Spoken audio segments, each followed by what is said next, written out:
இந்த கவின் படுகொலை நடந்த உடனே வேற ஒரு விதமான ஒரு ஸ்கிரிப்டை வந்து காவல்துறை உடனே எழுதிட்டான். எப்படின்னா அந்த பொண்ணு வந்து காதலிக்கலன்னு சொல்லிருச்சு, வாக்குமூலம் கொடுத்துருச்சு அப்படின்னு ஒரு செய்தியை கசிய விட்டான். இது வந்து ஒருதலை காதல், அவன் காதலிக்கல, ஒருதலை காதல். தன்னுடைய தங்கச்சிய தன்னுடைய அக்காவை வந்து ஒருத்த வந்து லவ் டார்ச்சர் பண்றான், அதனால கொலை பண்ணாங்க வழக்கம் முடிக்கிறது. ஆனா அதுக்கு பிறகு வந்து புகைப்படங்களா பார்த்ததுக்கு பிறகுதான் காவல்துறை வந்து அமைதியா இருந்தது. காவல்துறையை கசிய விடுது. அவன் சுர்ஜித் வந்து அவன் ஏதோ தெரியாமல் செய்து விட்டான், அவன் மீது ஒரு பரிதாபத்தை கட்டமைக்க முயற்சி சாதி அமைப்புகள். கவினை வந்து சுர்ஜித் மச்சான் மச்சான் தான் கூப்பிடுறான் கடைசி வரை. அவனை வெட்டி படுகொலை செய்யும் போது கூட வந்து அவன் மருத்துவமனையில் இருக்கும்போது மச்சான் வா மச்சான் கூல் ட்ரிங்க்ஸ் குடிச்சு வரும் சொல்லி கூப்பிட்டு போறான். அதே போல கவினுடைய படுகொலையில் சுர்ஜித் மட்டுமல்ல, அவனோடு சேர்ந்து 2-3 பேர்கள் இருக்கலாம். ஒருவன் மட்டும் அந்த படுகொலையை செய்திருக்க வாய்ப்பில்லை. மிளகாப்பொடி அவனே தூவி அவனே வெட்டி இருக்க வாய்ப்பில்லை.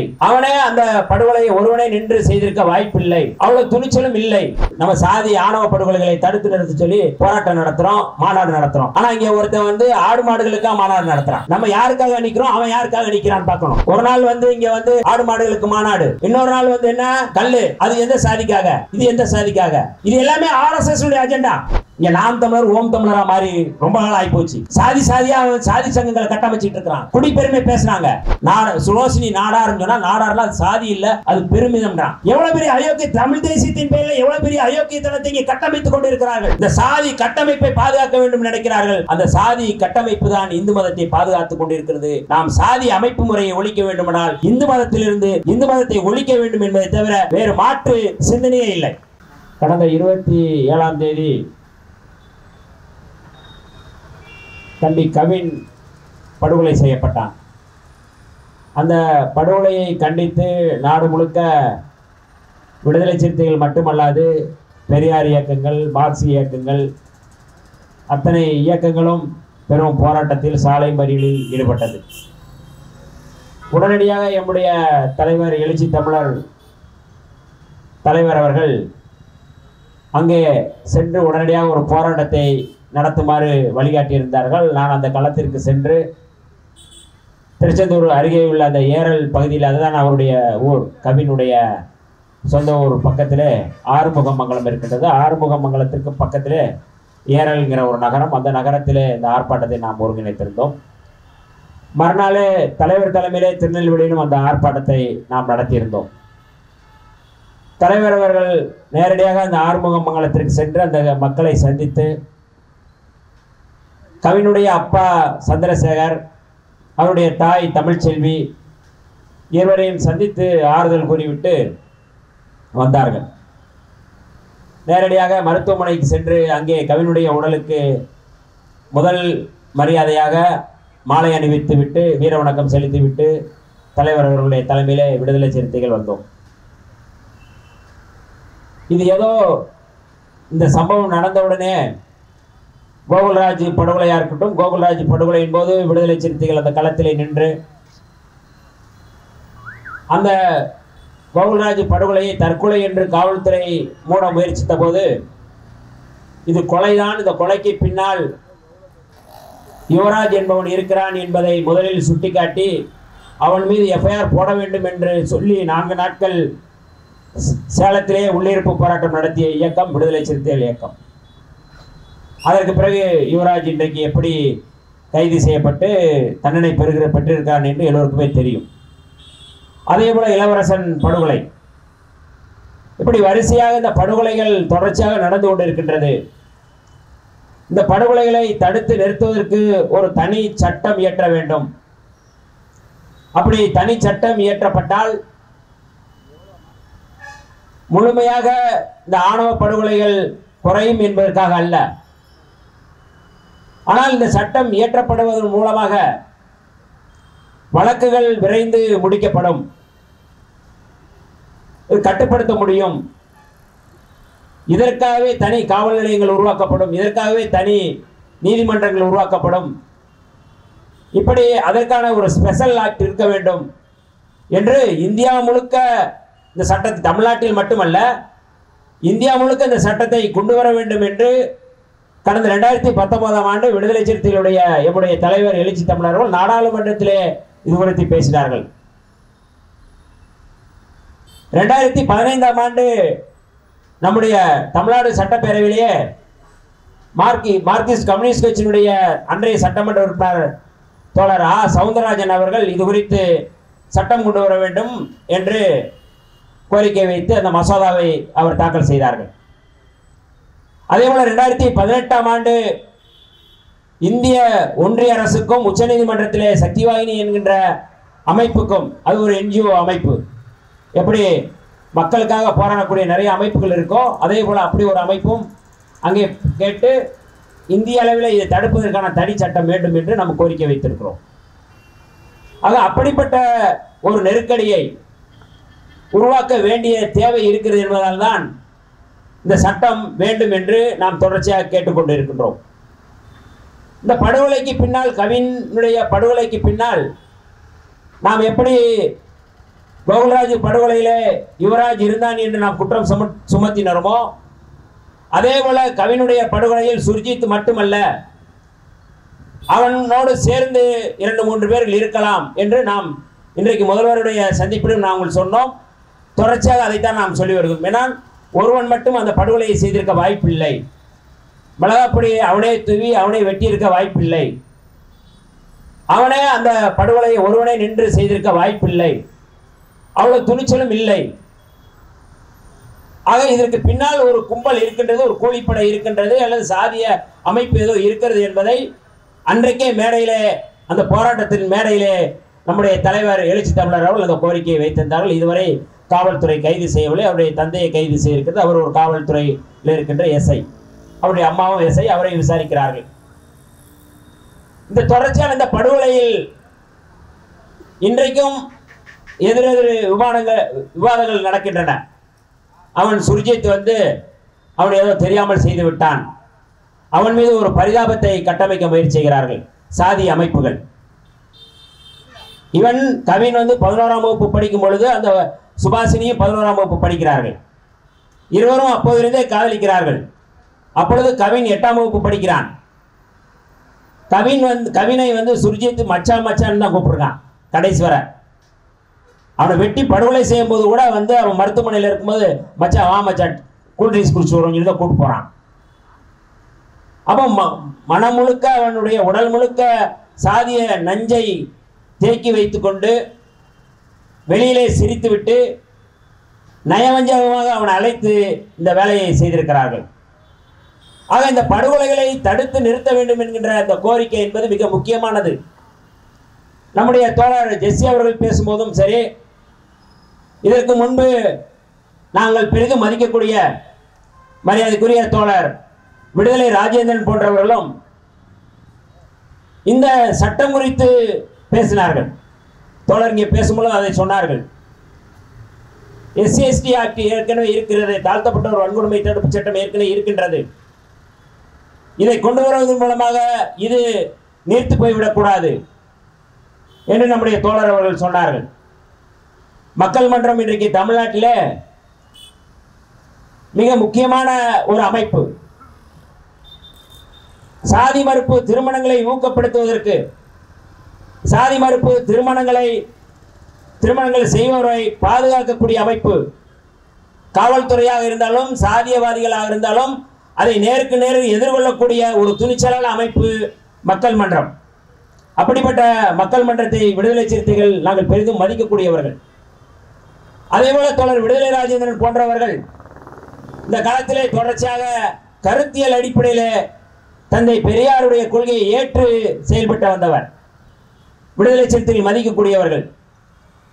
ஆனால் இந்த SC/ST ஆக்ட், இந்த சட்டம் இருப்பதனால் அப்படியான ஒரு சட்டம் கொண்டு வருவதன் மூலமாக இது நீர்த்து போக முடியும், நீர்த்து போவதற்கு வாய்ப்பு இருக்கிறது, அல்லது அஞ்சக்கூடிய வாய்ப்பு இருக்குது என்கின்ற ஒரு விவாதம் இங்கே கிளம்பி இருக்கின்றது. தோழர்களே, இந்த முதலில் இந்த சட்டம் என்பது 1955ஆம் ஆண்டு இந்த சட்டம் ஒரு தாழ்த்தப்பட்டோர் வன்கொடுமை தடுப்பு சட்டம் என்கின்ற அடிப்படையில் தான் அது கொண்டு வரப்பட்டது. அந்த சட்டம் தாழ்த்தப்பட்டோருக்கு மட்டும்தான், தாழ்த்தப்பட்டோர் மீதான தாக்குதலை, வன்கொடுமைகளை தடுப்பதற்கான ஒரு சட்டம். பழங்குடி மக்களை அவர்கள் மீதான தாக்குதலை, அவர்கள் மீதான அந்த சாதி ரீதியான வன்கொடுமைகளை தடுப்பதற்கான சட்டம் இல்லை. நாடாளுமன்றத்திலே இந்த சட்டம் குறித்து விவாதிக்கப்பட்டு மரியாதைக்குரிய ஐயா இளைய பெருமாள் அவருடைய தலைமையிலே ஒரு குழு போடப்பட்டு அந்த குழுவின் அடிப்படையில் ஒரு சட்டம் கொண்டு வரப்பட்டு அதற்கு பேர் பிசிஆர் குடியுரிமை சட்டம் என்று மாற்றப்பட்டு அது 1976ஆம் ஆண்டு அது கொண்டு வரப்பட்டு அந்த சட்டத்தின் அடிப்படையில் தான் இன்றைக்கு வரை தாழ்த்தப்பட்டோர் பழங்குடி மக்களுக்கான பாதுகாப்பு சட்டம் உருவாக்கப்பட்டது. அதற்கு பிறகும் அந்த சட்டம் முழுமையாக நடைமுறைப்படுத்த முடியவில்லை. அந்த சட்டத்தின் மீது தண்டிக்கப்படவில்லை. ஆகவே அதை மேலும் விவாதிக்கப்பட்டு மேலும் அதை குறித்து கூடுதலான சட்ட திருத்தங்களை கொண்டு வர வேண்டும் என்று மரியாதைக்குரிய இளைய பெருமாள் அவர்கள் அன்றைக்கு சொன்ன அந்த அடிப்படையிலே 1989 கொண்டு வரப்பட்ட சட்டம் 1995 அது நடைமுறைக்கு வருகின்றது. அது விதிகளை மாற்றி மாற்றி கொண்டு வந்து 95 தான் அது விதிக்கு கொண்டு வரப்பட்டது. அதற்கு பிறகும் அந்த சட்டம் இன்னமும் கூடுதலாக அதில் திருத்தம் வேண்டும் என்று கோரிக்கை வைத்ததன் அடிப்படையில் தொடரில் 2015ஆம் ஆண்டு அந்த சட்டம் முழுமையாக திருத்தம் செய்யப்பட்டு இன்றைக்கு நடைமுறைக்கு வந்திருக்கிறது. அந்த சட்டம் முழுக்க முழுக்க தாழ்த்தப்பட்டோர் பழங்குடிகளுக்கு பாதுகாப்பதற்காக அந்த சட்டம் கொண்டு வரப்பட்டிருக்கின்றது. அதில் என்னென்ன விதிகள் இருக்கின்றது? தாழ்த்தப்பட்டோருக்கு எதிராக ஒரு சாதி இந்து ஒரு சாதி வெறியன் போகிற வழியிலே ஒரு எச்சிலை துப்பிவிட்டான் அல்லது அவனுடைய பார்வையே மிக கொடூரமாக சாதி ரீதியான பார்வையாக இருக்கின்றது, அப்படியே மேலிருந்து அப்படி கீழே பார்க்கிற பார்வை ஒரு இழிவா பார்க்கிறது, அல்லது மறைமுகமாக அவர்களை வந்து சாதி ரீதியாக பேசுவது, மறைமுகமாக நேரடியாக இல்லைன்னா மறைமுகமாக, இது எல்லாமே அந்த சரத்தில் இருக்கு, விதிகள் இருக்கு. நேரடியாக சொல்லல, போட பரப்பையிலன்னு நேரடியாக சொல்ல வேண்டியதில்லை. ஆனால் அவனுடைய பார்வையை என்னை இழிவுபடுத்துகிறது என்று சொன்னாலே அதில் பதிவு செய்யணும். இது தாழ்த்தப்பட்டோர் திருத்தப்பட்ட தாழ்த்தப்பட்டோர் வன்கொடுமை தடுப்பு சட்டம் 2015 இருக்கு. இது முழுக்க முழுக்க இழிவுபடுத்துதல், அவமானப்படுத்துதல். இப்போ சிறுநீர் கழிக்கிறாங்க, அந்த இடத்துக்கு வீட்டுக்கு முன்னாடி போய் சிறுநீர் கழிச்சிடறான் அப்படின்னு அந்த சட்டத்தில் போகும். இது முழுக்க முழுக்க தாழ்த்தப்பட்டோரை இழிவுபடுத்துகின்ற இந்த சட்டங்கள் இதற்கான பிரிவு இருக்கின்றது. படுகொலை செய்யப்பட்டால் அது வந்து 302 தான், கொலை வழக்கு தான்.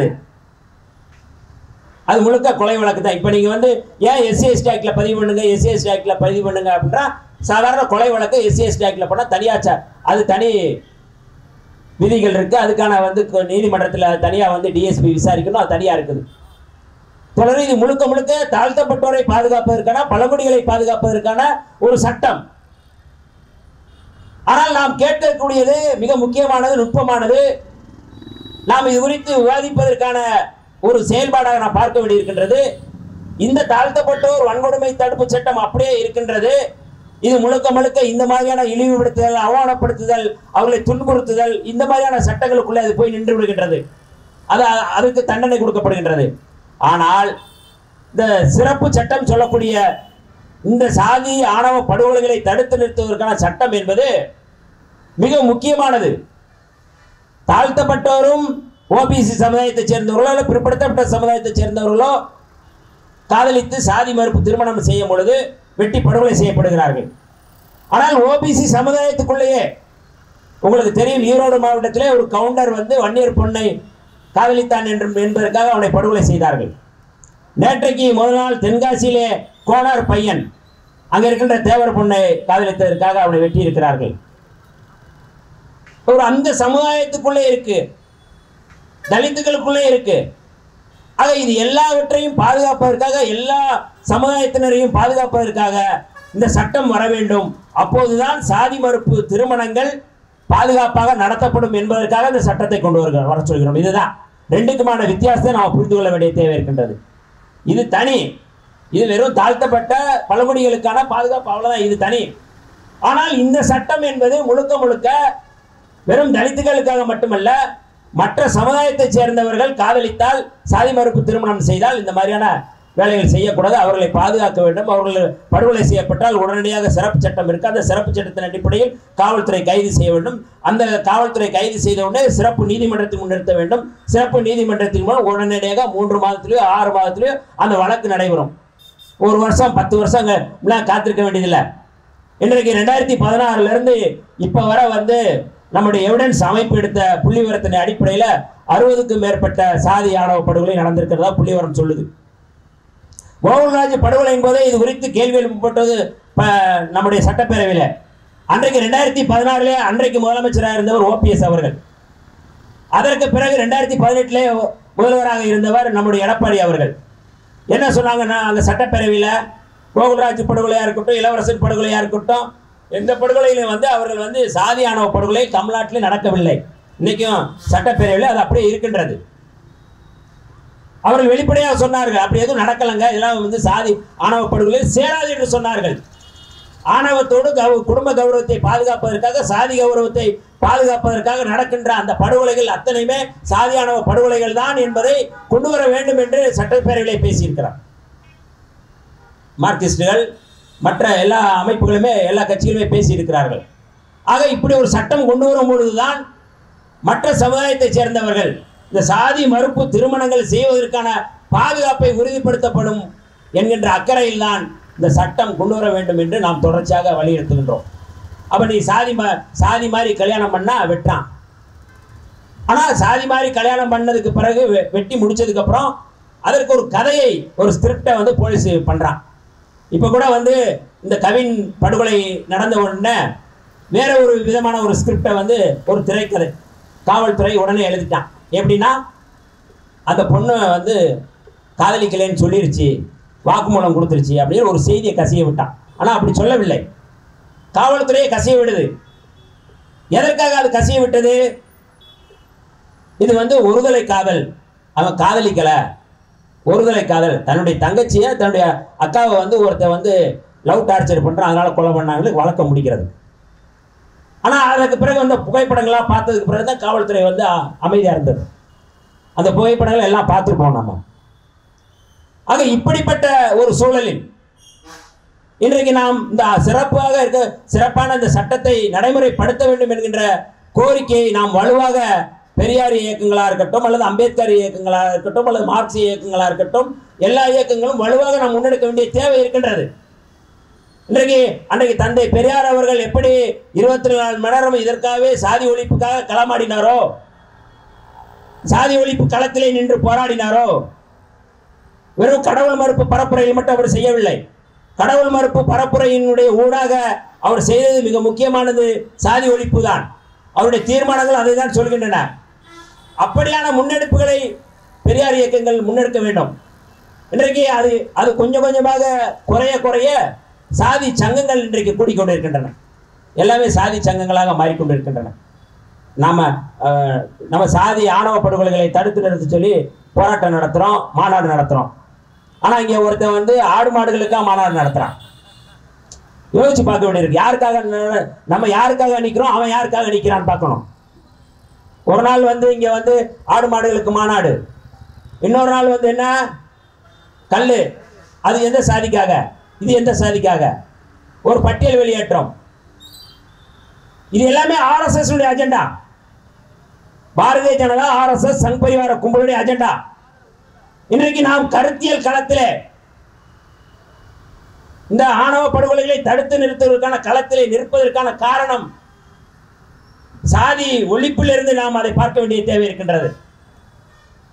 தோழர்களே, இன்றைக்கு பல்வேறு அமைப்புகள் பல்வேறு போராட்டங்களை முன்னெடுக்கிறார்கள். வெறும் படுகொலை நடந்த உடனே ஆர்ப்பாட்டம்.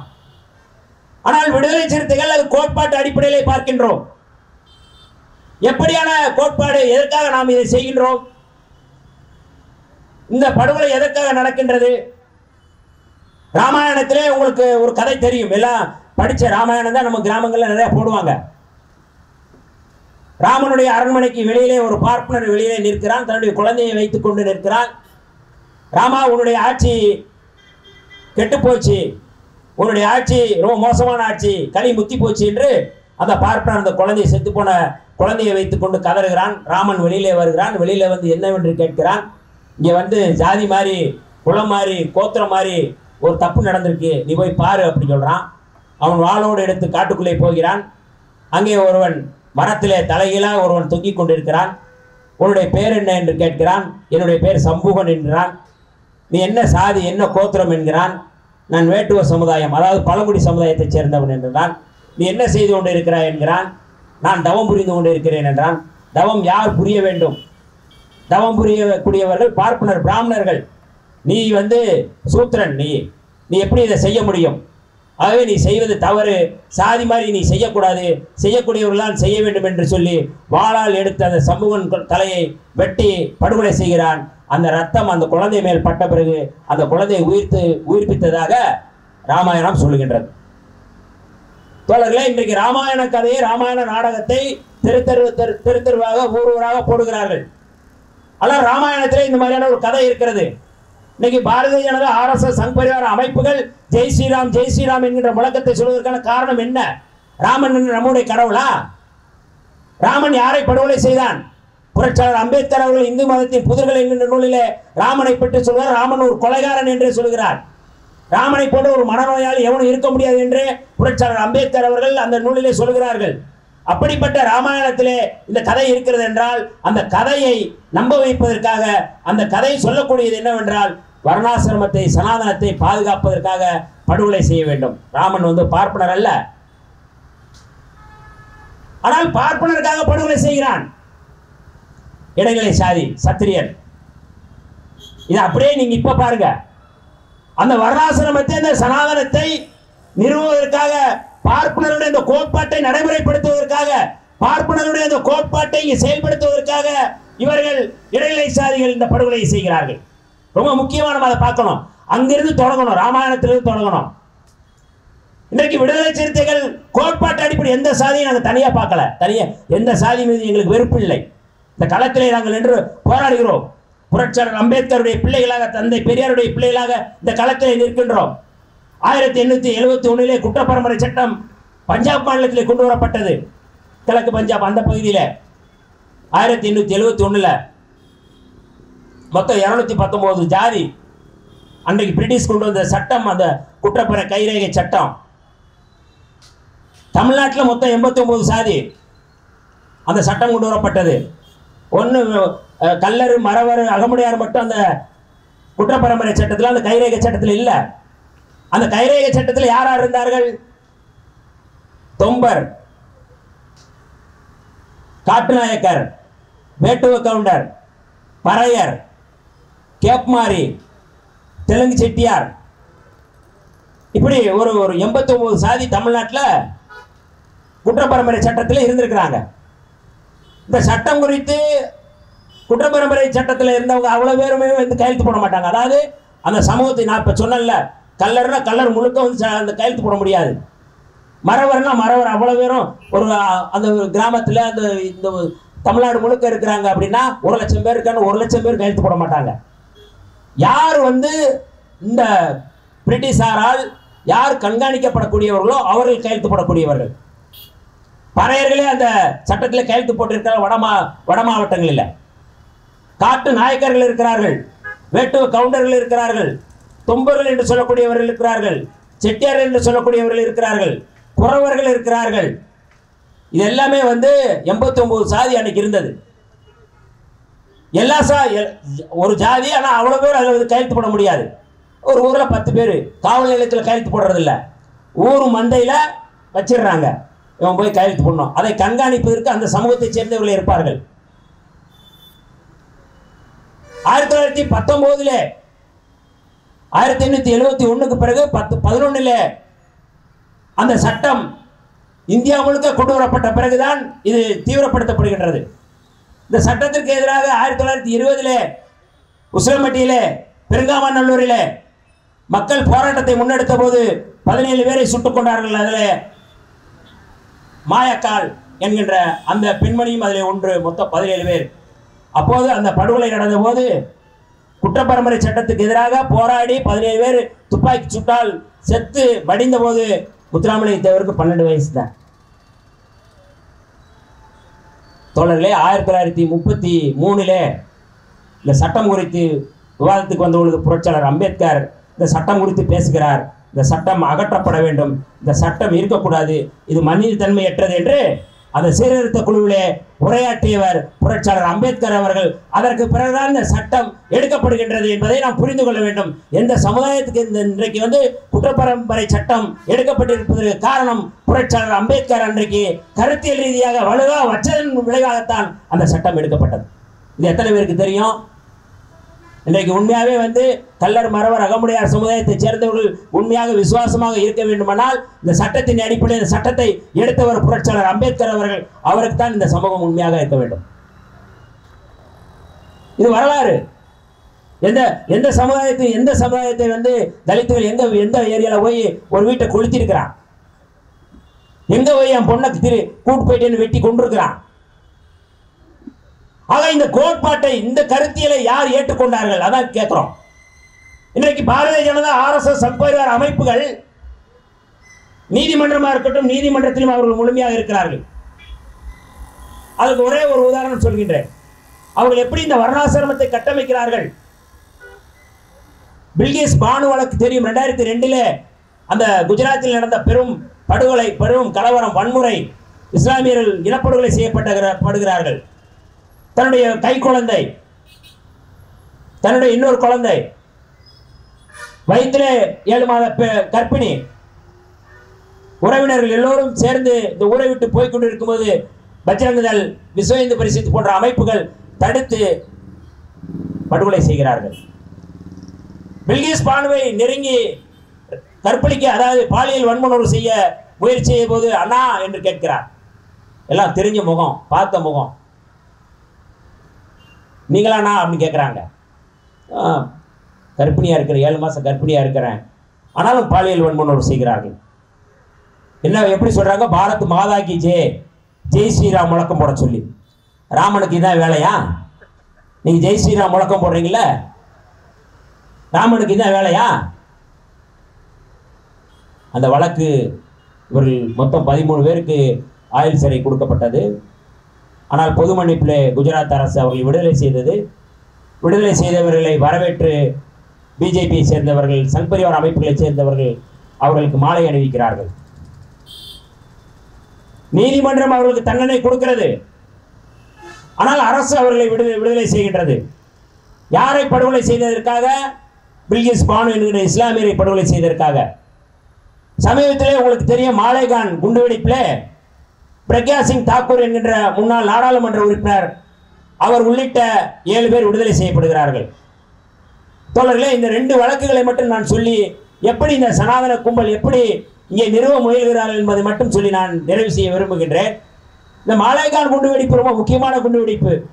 2008 மகாராஷ்டிரா மாநிலம் மாலேகான் என்கிற இடத்திலே ஒரு ரமலான் மாதத்திலே, ரமலான் கொண்டாடி கொண்டிருக்கும் போது இஸ்லாமியர்கள் இருக்கிற பகுதியிலே ஒரு TVS 50 போய் அங்கே போய் பாம் வைத்து, RDX பாம் வைத்து அங்கே வெடிக்கப்படுகின்றது. இந்த வெடிக்கப்படுகின்ற இடத்திலே மொத்தம் 7 இஸ்லாமியர்கள் படுகொலை செய்யப்படுகிறார்கள். 100க்கும் மேற்பட்ட இஸ்லாமியர்கள் காயமடைகிறார்கள்.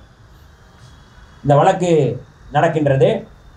இந்த வழக்கிலே முதலில் கைது செய்யப்பட்டவர்கள் சிமி என்கின்ற இஸ்லாமிய அமைப்பை சேர்ந்தவர்கள். ஆனால் இந்த வழக்கை விசாரித்த தீவிரவாத எதிர்ப்பு பிரிவு அதிகாரி மரியாதைக்குரிய ஹேமந்த் கர்கரே என்பவர் அந்த வழக்கிலே விசாரித்த பொழுது இந்த RDX பாம் யார் கொடுத்தாங்க, இந்த TVS 50 யாருடையது என்று கேட்கிறார்கள். இந்த ரெண்டு தொடர்புடையது. இந்த TVS 50 யாருடையது என்று கேட்டால் அந்த TVS 50 தான் பிரக்யா சிங் தாக்கூருடைய. அவர்கள் வந்து RSS இன்னொரு கிளை அமைப்பாக இருக்கக்கூடிய அபினவ் பாரத்தினுடைய ஒரு அமைப்புடையது. அவர்கள் அந்த அமைப்பில் இருந்தவங்களை கைது செய்கிறாங்க. சரி, இந்த RDX பாம் யார் கொடுத்தது? இராணுவத்தில் கேனலாக இருக்கக்கூடிய ரவி புரோஹித் என்பவன். தெரியும், ரவி புரோஹித்னா ரவி புரோஹிதர்னு அர்த்தம். யாருன்னு உங்களுக்கு தெரியணும். அவன் வந்து கைது செய்கிறாங்க. கைது செஞ்சு வழக்கு நடக்குது, சிறைக்கு போகிறாங்க. அதில் அசிமானந்தா சாமியார்னு ஒருத்தன், அவன் மாலேகானில் மட்டுமில்லை, அஜ்மீர் தர்காவில் குண்டுவெடிப்பு, சம்சௌதா ரயில் எக்ஸ்பிரஸ் குண்டுவெடிப்பு, இந்த குண்டுவெடிப்புலாம் அவன் சம்மந்தப்பட்டான். அவனை கைது செய்கிறாங்க. தொடரிலே கடந்த 1 மாதத்திற்கு முன்பு NIA நீதிமன்றத்திலே சொல்லுகின்றது. NIA நீதிமன்றத்திலே வந்து அறிக்கை தாக்கல் பண்ணுகிறது. இவர்கள் இந்த குற்றத்தை செய்திருக்கிறார்கள், இந்த குற்றத்தின் மூலமாக இவர்களுக்கு தூக்கு தண்டனை வழங்க வேண்டும் என்று அறிவிக்கிறார்கள், கேட்கிறார்கள். ஜூலை 30ஆம் தேதி நாடாளுமன்றத்திலே மரியாதைக்குரிய அமித்ஷா அவர்கள் பேசும்போது சொல்லுகிறார், ஒரு இந்துவாக பிறந்தவன் ஒருபோதும் பயங்கரவாதியாக இருக்க முடியாது. யார் சொல்லுவது? இந்திய ஒன்றியத்தினுடைய உள்துறை அமைச்சர் சொல்கிறார். ஒரு இந்துவாக பிறந்தவன் பயங்கரவாதியாக இருக்க முடியாது என்று அமித்ஷா அங்கே நாடாளுமன்றத்தில் அறிவிக்கிறார். 1ஆம் தேதி தீர்ப்பு வருகின்றது. யாருடைய தீர்ப்பு? மாலைகான் குண்டுவெடிப்பிலே அவர்கள் விடுதலை செய்யப்படுகிறார். ஒரு நாள் இடைவெளியில் அவர்கள் விடுதலை செய்யப்படுகிறார்கள். இந்துவாக இருப்பவன் பயங்கரவாதியாக இருக்க மாட்டான் என்றால் இந்து அல்லாதவர்கள் பயங்கரவாதி என்று சொல்கிறார். இந்த அம்மா என்ன சொன்னாங்க? பிரக்யா சிங் தாக்கூர் நீதிமன்றத்தில் சொன்னார்கள், நான் இந்து சனாதனத்தை ஏற்றுக்கொண்டவள், நான் இந்த சனாதனத்தை பாதுகாப்பதற்காக, வர்ணாசிரமத்தை பாதுகாப்பதற்காக நான் இந்த குண்டுகளை வைத்தேன், நான் ஒரு இந்து என்பதில் பெருமிதம் கொள்கிறேன் என்று சொன்னார். அதனால 2019 பாரதிய ஜனதா கட்சி அந்த அம்மாவுக்கு சீட்டு கொடுத்து நாடாளுமன்ற உறுப்பினராக இருந்தாங்க. நாடாளுமன்றத்துக்கு வந்த உடனே காந்தி எங்களுக்கு தேசபக்தர் அல்ல, கோட்சே தான் எங்களுடைய தேசபக்தர் சொல்லி நாடாளுமன்றத்திலே பேசினார்கள். நம்முடைய தலைவர் உள்ளிட்ட அத்தனை பேரும் அதற்கு எதிர்ப்பு தெரிவித்தார்கள். காங்கிரஸ் உள்ளிட்ட அத்தனை கட்சிகளும் எதிர்ப்பு தெரிவித்தார்கள் அந்த வழக்கு. ஆனால் அவர் இன்றைக்கு விடுதலை செய்யப்பட்டிருக்கிறார்கள். தோழர்களே, இந்து சனாதனத்தை வர்ணாசிரமத்தை பாதுகாப்பதற்காகத்தான் இந்த படுகொலையை செய்தேன், குண்டுகளை வைத்தேன் என்று வெளிப்படையாக நீதிமன்றத்திலே சொன்ன பிறகும் அவர் விடுதலை செய்யப்படுகிறார் என்றால் இந்த நாட்டினுடைய அமைப்பு முறை என்னவாக இருக்கின்றது? அவர்கள் எதை பாதுகாக்கிறார்கள்? இந்த சாதி கட்டமைப்பை பாதுகாக்க வேண்டும் நினைக்கிறார்கள். அந்த சாதி கட்டமைப்பு தான் இந்து மதத்தை பாதுகாத்துக் கொண்டிருக்கிறது. நாம் சாதி அமைப்பு முறையை ஒழிக்க வேண்டுமானால் இந்து மதத்திலிருந்து இந்து மதத்தை ஒழிக்க வேண்டும் என்பதை தவிர வேறு மாற்று சிந்தனையே இல்லை. நான் இந்த படுகொலைகள் மூலமாக ஆதாரங்களை சொல்கின்றேன். அதே மும்பை புறநகரில் நடந்த ரயில் குண்டுவெடிப்பு நடந்தது. அந்த குண்டுவெடிப்பிலே 5 முஸ்லிம்கள் தூக்கு தண்டனை விதிக்கப்பட்டார்கள். 7 முஸ்லிம்களுக்கு ஆயுள் தண்டனை விதிக்கப்பட்டது. இந்த வழக்கில் மேல்முறையீடு செய்யப்பட்டது.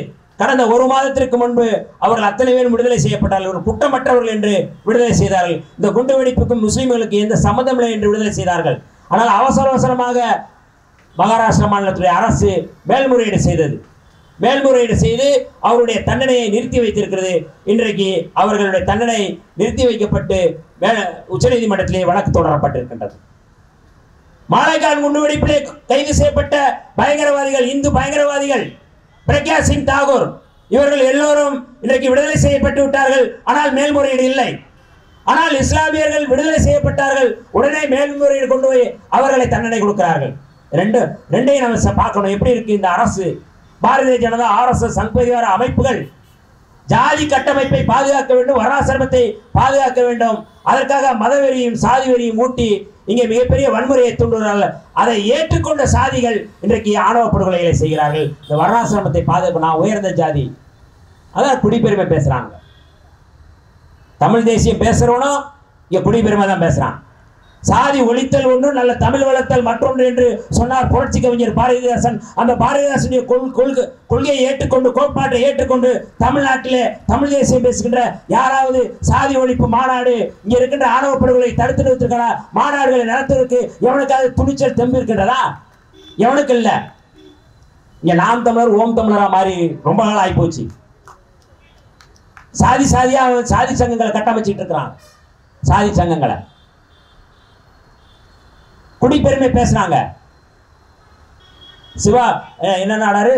ரோஷினி நாடார். ரோஷினி நாடார்னு சொன்னா நாடார்லாம் அது சாதி இல்லை, அது பெருமிதம்ன்றான். எவ்வளவு பெரிய அயோக்கிய, தமிழ் தேசியத்தின் பெயரில் எவ்வளவு பெரிய அயோக்கியத்தனத்தை இங்கே கட்டமைத்துக் கொண்டிருக்கிறார்கள் போலி தமிழ் தேசியவாதிகள். முழுமையாக இந்த நாடு விடுதலை அடைய வேண்டும் என்றால் புரட்சியாளர் அம்பேத்கர் சொன்னார்கள், சமூக விடுதலை வேண்டும் என்று சொன்னார்கள். வெறும் வெள்ள நீங்க விடுதலை அப்படிங்கிறது அங்கிருந்து விடுதலை இல்லை, சமூக விடுதலை வேண்டும், சமூக ஜனநாயகம் வேண்டும் என்று சொன்னார்கள். ஆனால் இங்க இல்லை. இங்க வந்து சாதி மாதிரி பண்ணா படுகொலை நடக்குது, பழங்குடிகளை படுகொலை செய்யறாங்க. அப்ப இந்த படுகொலைகளை தடுத்து நிறுத்த வேண்டுமானால் இந்த வர்ணாசிரம கோட்பாட்டிலிருந்து வெளியேற வேண்டும். கருத்தியல் ரீதியாக நாம் எந்த சமூகத்தின் மீது எங்களுக்கு வெறுப்பில்லை. நீங்க வந்து ஜீன்ஸ் போட்டு டி-ஷர்ட் போட்டு கூலிங் கிளாஸ் போட்டு எங்க பிள்ளைகளை நீங்க வந்து காதலிக்கிறீங்கன்னு சொல்லி சொல்லும் போது கூட நாங்கள் யாரையும் நாங்கள் வந்து வெறுப்பை உமிழவில்லை. ஏன்னா அவர் அறியாமையில பேசினார். தலித் அல்லாத அனைத்து சமுதாய பேரவையை தொடங்கி தலித்துகளுக்கு எதிரான வெறுப்பு அரசியலை கட்டமைத்தார்கள். எவன் ஒருவன் புரட்சியாளர் அம்பேத்கர், தந்தை பெரியார் கோட்பாட்டை ஏற்றுக்கொண்டாலோ அவன் முழுமையாக இந்த வர்ணாசிரம கோட்பாட்டை அடித்து உடைக்க வேண்டும், அதை தகர்க்க வேண்டும், அழித்தொழிக்கப்பட வேண்டும் என்பதிலிருந்து மாறுபட்ட கருத்தை வைத்திருக்க மாட்டான். அப்படித்தான் இங்கே இந்த சமுதாய கோட்பாட்டை, வர்ணாசிரம கோட்பாட்டை நாம் அடித்து உடைத்தால்தான் இந்த சாதிய இழிவுகள் போகும், சாதி அமைப்பு முறை போகும். ஆனால் சாதி அமைப்பு முறையை பாதுகாப்பதற்காகத்தான் இங்கே பாரதிய ஜனதா, RSS, சங் பரிவார் அமைப்புகள் உள்ளிட்ட எல்லா அமைப்புகளுமே இங்கே அப்படித்தான் இருக்கிறார்கள். ஓம் தமிழர் உள்ளிட்ட அத்தனை அமைப்புகளுமே சாதி பெருமையை பாதுகாக்க வேண்டும், சாதிய கட்டமைப்பை பாதுகாக்க வேண்டும் என்பதற்காகத்தான் இருக்கிறார்கள். ஆகவே நாம் எடுக்கக்கூடிய முன்னெடுப்பு என்பது கருத்தியல் ரீதியாக தந்தை பெரியாருடைய, புரட்சியாளர் அம்பேத்கருடைய அந்த சிந்தனையின் அடிப்படையில் இந்த வர்ணாசிரம அமைப்பை, இந்த சனாதன அமைப்பை அழித்தொழிக்கக்கூடிய வேலைகளை நாம் செய்ய வேண்டும். அப்போதுதான் இந்த ஆணவ படுகொலைகளை தடுத்து நிறுத்த முடியும். அதற்காக முன்னகர்வாக, முன்னெடுப்பாக இந்த சாதி ஆணவ படுகொலைகளை தடுத்து நிறுத்துவதற்கு சட்டத்தின் அடிப்படையிலே தனிச்சட்டம் கொண்டு வர வேண்டும் என்கின்ற அந்த முழக்கத்தை முன்வைத்து இந்த படுகொலைகளை தடுத்து நிறுத்தப்படும் வரை நாம் தொடர்ந்து போராடுவோம். மார்க்சியவாதிகள், பெரியாரியவாதிகள், அம்பேத்கர்வாதிகள் எல்லோரும் ஒன்றிணைந்து நாம் நின்று களமாடுவோம் என்று சொல்லி வாய்ப்புக்கு நன்றி கூறி விடைபெறுகிறேன். நன்றி, வணக்கம்.